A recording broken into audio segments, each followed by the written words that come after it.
सकाळी उठल्यानंतर ना आधी घरातली जेवढी कामे होती ना ती सगळी आवरून घेतली आणि मग सगळ्यात शेवटी कपडे जे आहेत ना तर ते धुवायला घेतले.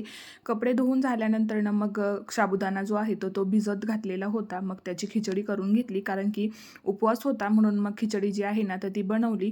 आणि एखादा दिवस असाही असतो बघा की ज्या दिवशी आपल्याला कामाचा खूपच कंटाळा येतो, त्या दिवशी आपल्याला असं वाटतं की बिलकुलसुद्धा घरातली जी कामे आहेत ना तर ती करू नयेत, कारण की एकसारखंच रोजचं रुटीन फॉलो करून आपल्याला सुद्धा कंटाळा येतो.